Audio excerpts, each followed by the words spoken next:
Hey, my super beautiful, lovely, gorgeous souls. Welcome to my channel, Rainbow Moon Readings, where everything I do here is love, light, positive, messages you need to hear, and we love to promote healing. So today, guys, I'm going to be working on a new spread. This is for Taurus and Taurus, Sun, Moon, or Rising, or anybody finding Taurus, or it can be if you're dating a Taurus or married to one even. Anybody who's finding this video. Hopefully the messages will resonate and they will be helpful to you. If they're not, then, simply just throw away what doesn't work. So today I'm working on if you're dealing with a narcissist, okay? This is something I'm very passionate about, guys. I've had multiple narcissists in my life. I've dated some, not pretty. I've had a lot of suffering involved with it, but I've also done a lot of healing. So I just want you guys to know healing is possible after narcissistic abuse. It's something, like I said, I'm very passionate about. I would encourage anyone who is suffering any type of verbal, physical, or emotional abuse or sexual abuse to please get the help you need. It's out there, it's available. You might not think it is, but it is, okay? I promise you it is, and I promise you that if you work on yourself, you can definitely heal from it. So with that being said, without further delay, what I'm going to do here is I'll talk about some traits too as I go through things that narcissists do, especially manipulation I'm going to focus on. So one card will represent you, the traits of the narcissist that you may be dealing with, ways that they are hurting or disrupting your life, okay? Ways to cut ties with them, and eventually, only way to deal with a narcissist is no contact. But I realize it takes time to get to that place, okay? And then advice to heal, okay? So let's get right into it. So the first cards are going to represent you, sort of the way you feel. Okay, now, this to me says doing a lot of thinking, okay? Thinking about maybe how you're going to get away from them, how you're going to plan, what you need to do, okay? So if you're in like a serious relationship with a narcissist, this may be you thinking about how you're going to execute your ending with them, okay? I feel like here that they're messed up, that they're abusive, that they're no good, and you're sort of looking out, thinking to the future. How will the future be? Is this even possible to get away? You feel like maybe you need more ideas, more support possibly, okay? You may be feeling very, very alone in this situation. People may not be listening to you anymore, or sometimes it's tough for our friends and family. They don't like to see us in these states. A lot of the time they either lower their contact with us, or sometimes they stop talking to us, which is very sad and very lonely and hurtful. But sometimes it's very difficult to watch it go on to somebody that you love, okay? So I'm feeling like you feel pretty alone here. You're worried about sort of, is it going to be smooth sailing from here on out if I choose to move on, if I choose to move away, or is it going to be bumpy, rocky waters? A lot of thought going into this, okay? I do feel like in some ways you are reaching out for some help or some advice, but there is an air to you of being sort of ashamed or fearful. You have to remember that narcissists put their needs ahead of yours, okay? They like to tell people what to do. They like to not analyze their own self, okay? There's an old expression, like, look at your own backyard before you attack mine.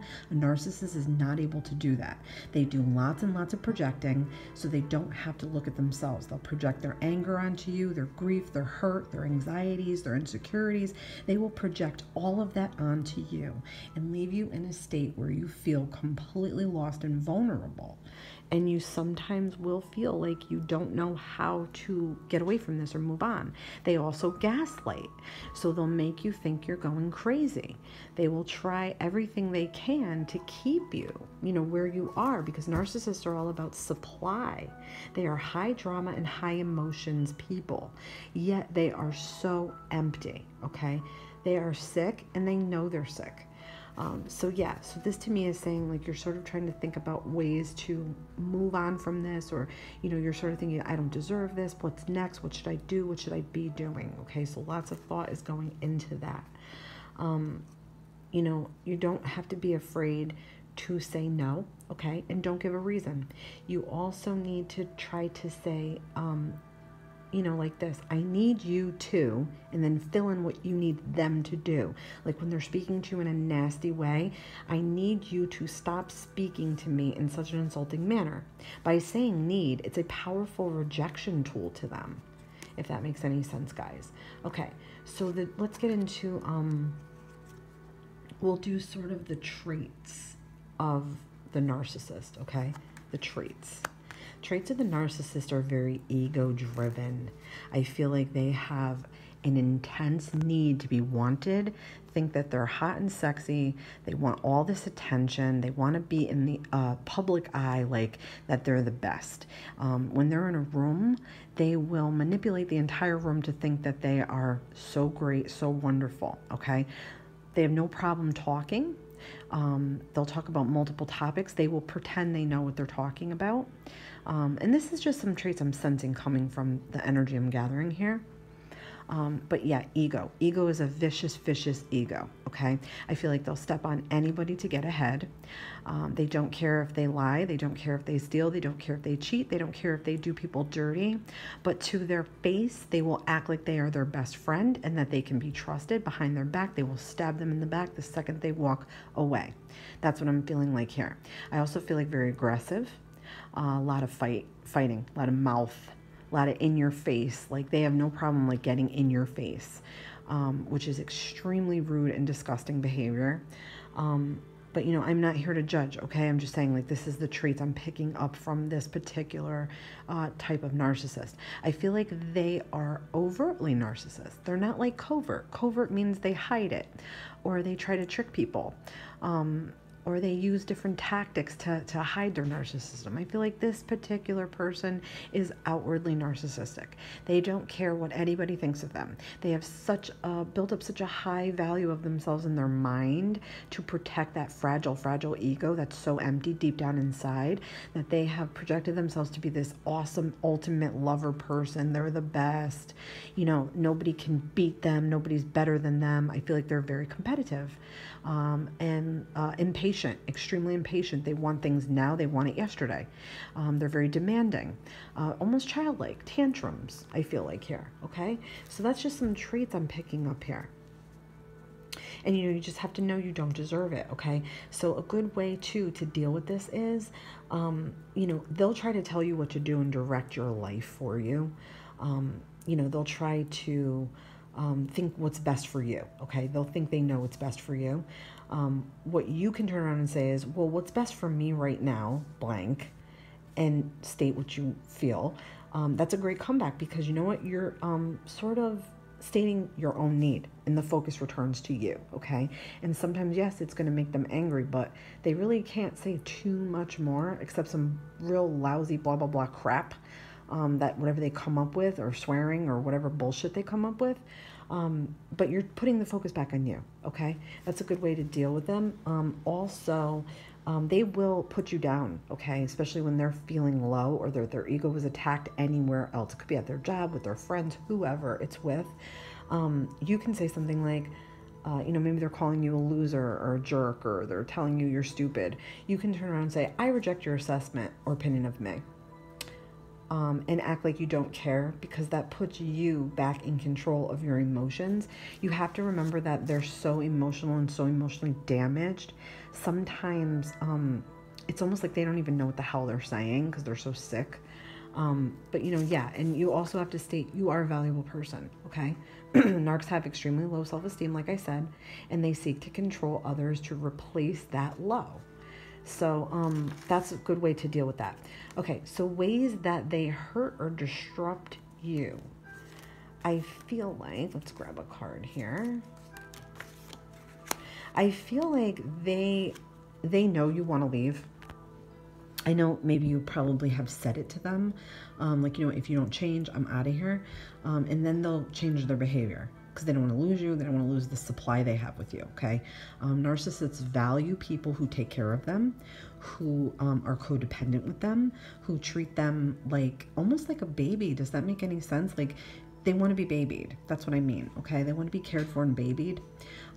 So they don't want to lose that, okay? Especially if they're living off of you or sucking off of you.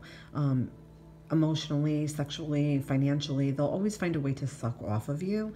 So I feel like they know you want to leave, and they always come with something to stop that from happening. Like they'll be like, well, what'll happen to me if you go? Or I'll die if you leave, or I'll commit suicide. Like any kind of threats or any kind of bullshit like that. I advise you, take the proper, like, what do I want to say? The proper steps with the authority. If they're threatening you, telling you that they're going to die or kill themselves, call the police. I mean, I know it sounds so stupid and like you can't do it, but you can. I just feel like they're trying to stop you every way, every angle, and you know it's time to go, okay? I feel like they're stopping you from doing what you want to do in life. They're stopping you from you achieving your goals or going after your goals. They're stopping you from making decisions for yourself. So these are all ways that they're hurting you. They're also upsetting your balance, okay? And your plans. You may have had plans to do things or travel or go places. They don't want you to leave. They'll throw everything out there at you. Well, you're going to cheat on me and I don't trust you. And they'll do all that gaslighting bullshit to try to make you feel guilty so you'll stay. So yeah, they're definitely stopping you up and definitely effing with your balance, okay? But you are so strong and so powerful deep down in the core of you. I mean, you could put up with this for as long as you really, just until you have your last straw. But I'm feeling like the core of you will break free. Like, this is not a forever thing, okay? This is not going to be a forever thing. You are going to break free from this, and you're going to run, and you're going to go, and you're not even going to look back, okay? So, ways to cut ties with them. Ways to cut ties with them. That's a good one to come out with now, okay? So, let's see. Ways to cut ties with them. With the Nine of Wands, this is sort of you. I feel like your last battle is coming with them. I feel like you're reaching a point of completely, you're getting to be to the point where you just don't care anymore and you just want out. So ways to cut ties, I'm feeling like you are going to go no contact. To me, this is saying there's going to be one final battle. There's going to be one last straw, okay? I don't know if you also feel like they're cheating on you or they're seeing someone else or they're trying to line up somebody else to have in place of you, but I'm feeling like you're going to find some things out and it's going to be your last straw. You're going to be like, I'm done with this bullshit. It's going to take a lot. You're going to feel really alone. You're going to feel really, kind of paranoid, sad, scared. You're going to have all these feelings, but when you finally have that moment of truth, and you realize that they're gone and they're gone for good, and you have put up your boundaries and you have put up your walls, and you sort of do the gray rocking, where you just don't let them affect you, you don't let them contact you, you don't let anything bother you, and you start to seek the healing that you need, you're going to be in a different place. It's going to all hit you, all the past bullshit. It's going to like hit you and you're going to say to yourself, oh my God, like what was I doing? And so many realizations are going to come for you that you'll be so surprised. Like you'll be like, oh my God, why didn't I realize these things before? Okay. And advice to heal is going to be to take some action steps for actual healing. So to me, this says you will have all your clarities and all your new clarities and new ideas to deal with the situation. That will come. But I'm feeling like you will have to seek out also somebody to talk to, a support group maybe, like a survivors group or somebody who is a counselor that deals with this. To help you heal. But it's also, to me, it's like once you take your power back, that's the major step to heal. That's like, I'm going to say 50% of it. Okay, guys, taking your power back is 50% of the healing process. And I feel like you're going to do it. You're going to cut through the bullshit, cut through the lies, and you're going to cut ties. To me, this says cutting ties and ending it. Okay? It's going to be okay. Please just know it's going to be okay. I'm going to give you guys an angel card. Listen to your intuitive feelings. Your body is receiving accurate messages from the divine. So please listen to your gut. Your gut will help you along. Anything you're feeling is probably most definitely correct about this person. Okay? You're being divinely guided. The angels are around you. They want you to get out of this. Okay? And they're giving you signs and messages. All right, guys, if you have any comments for me, please let me know. If there's any more readings I can do to help you. And I hope you like this. Let me know. And many, many blessings to you all. This has been Lizzie the Lightworker.